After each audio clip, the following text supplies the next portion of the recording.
Hello YouTube, welcome back to another tutorial in our FastAPI React full stack application series. So in the last tutorial, in the previous tutorials, we have created the backend, which is this UI here, the backend for our API. We have this Swagger UI, and then now we are creating the React application, and now we have been able to retrieve data, add new products. So in this tutorial, we're going to go ahead and actually make some delete and enable the delete functionality. Okay, so let's get started. So for us to start this, let's go ahead and actually fix this error. So for example, if I click on add product, right, you can see that this table still remains here. So let's go ahead and fix this error. So I'm going to go to app.js file, and then in here we're just adding in the product here, right? So what I want to do instead, I'm going to remove that out. So what I want to do is instead make it a route. Okay, so you can say exact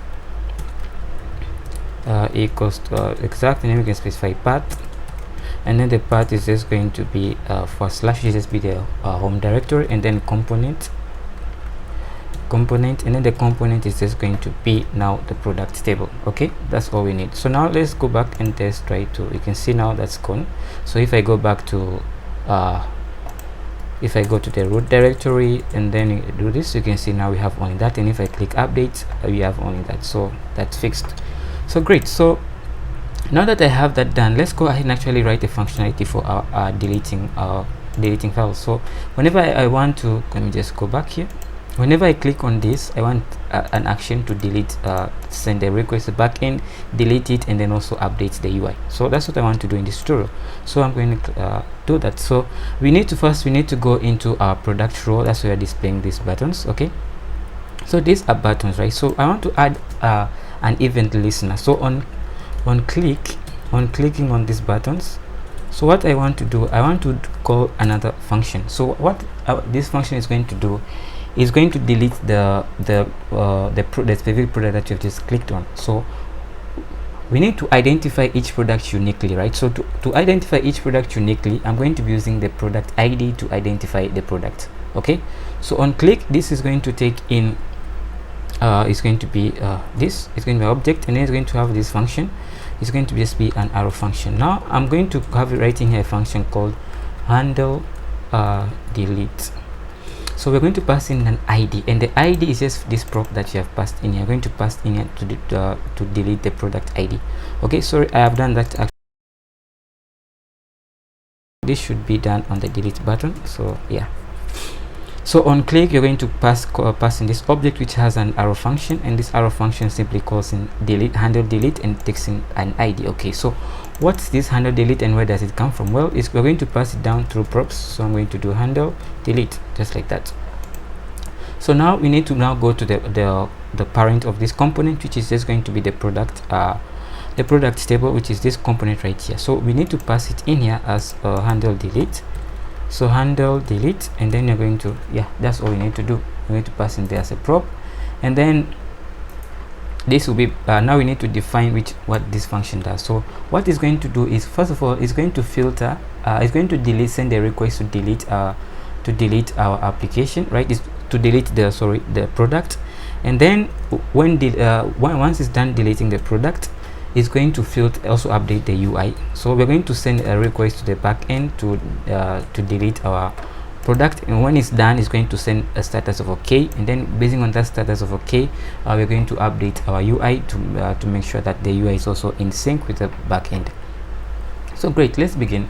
So this function right now, so this handle state is going to be a prop, and it's going to be handle delete. So I'm going to come up here, and I'm going to delete handle, I'm going to define handle delete.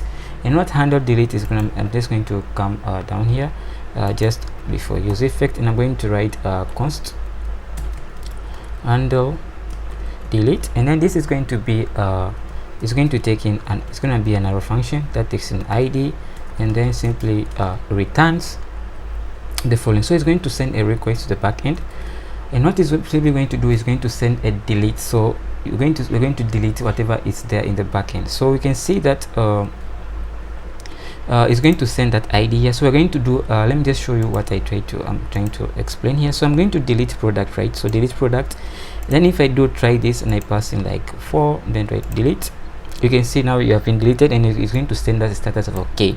That shows that it has been deleted. So if you look at the URL here, you can see it's going to localhost at port 8000/product, and then the ID, which is what you have passed in here, or the ID that you want, the ID of the product that you want to delete. So I'm going to copy that and then bring it in here, here where we are doing the fetch, and then paste it in there. So now instead of passing in this ID, I'm just going to, as a constant, I'm going to pass in as a dynamic value, which is going to be passed in by this component right here. So this is going to call handle delete, and it's going to pass in the ID. This will be passed in here, will be passed in will be passed in here. So this, let me just close this to avoid confusion. So this is going to pass in the ID of the product. So each product is going to have a unique ID. It's going to pass in the, because this component deals with only one specific ID, product at a time, right? So it's going to pass in that product ID, which will get sent here. You're going to receive it here, and then you're going to make a request to the backend using that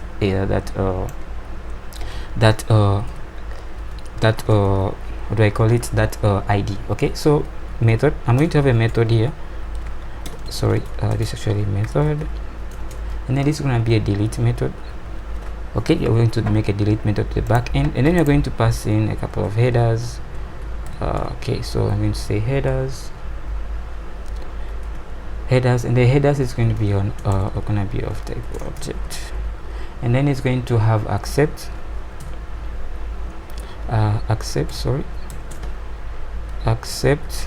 and then it's going to accept application /JSON.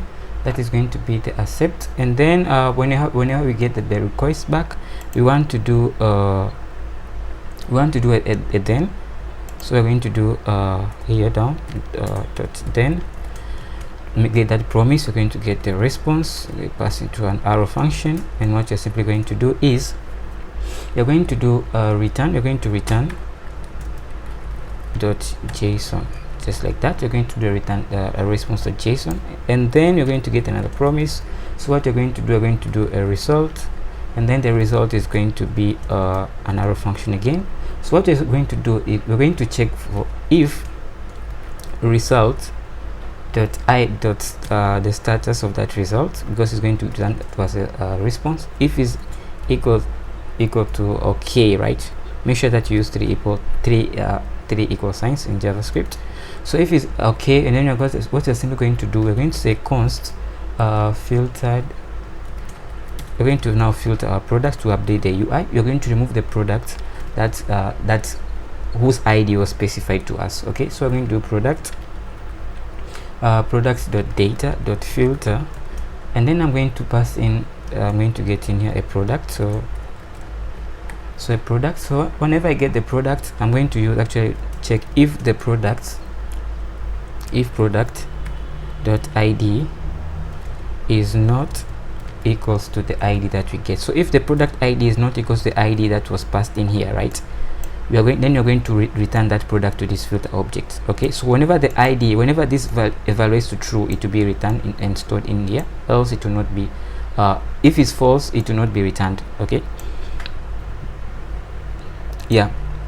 So you're going to use this to filter it, because you're going to get the ID. You're going to use the ID to make a request to the backend to delete it, and then if you get back a status of okay, that indicates that everything has been deleted. We are going to filter it by ignoring everything that's whose ID is not the same as, by getting out everything whose ID is not the same as the ID that was specified here.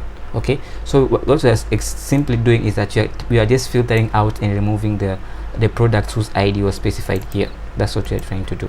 Okay, so once we have that done, and then what we're simply going to do is you're going to say in here you're going to say set product, and then you're going to set product to be something. So you're going to say set product. So set products is just the context that we have used here. So you're going to update the whole UI. So you're going to say set product, and then you're going to pass in here a data. So I'm going to say data, and then this data is going to be of type my list, and then you're going to pass in all the product that we got whose ID is not the one that was specified. So let me just make sure that I get 3 dots there. Yeah, that's all we need. After that, you want to issue an alert to the back end, sorry, and then we want to issue an alert rather to the user and not the backend. So we're going to say alert, and then you're going to say alert, you're going to say product deleted. Okay, you're going to say product deleted. Let me see. Yeah, then you're going to have an else. If that's not the case, you're going to have an else statement. You're going to alert product deletion failed. Okay, that's what they're going to do. So we're going to return to user product deletion failed. That's all we're going to do. We're not going to deal with those errors. Okay, you can also cache the errors and deal with that, but in this tutorial I'm not going to do that. So you're going to get send the request to the backend, delete the product, and then filter out to get the product whose ID was not the ID that was specified.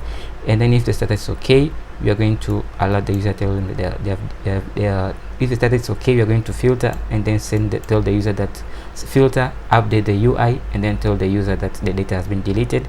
Also, we'll tell the user that there was a problem, that it failed. So good. Let's come back to our UI and then let's see if we even have any error. So if I try to delete this, okay, and then you can see now it's been deleted. So if I delete this, okay, you can see now our delete functionality is working. So guys, that's all I wanted us to discuss in this tutorial. So thanks for watching. If you like this tutorial so far, like, subscribe to my YouTube channel, hit the subscribe button, and hit the notification bell so it can be updated whenever I upload new videos in this series. Okay, and if you are new to my channel, please kindly consider subscribing. It really motivates me to keep making these videos. So thanks for watching. See you in the next one.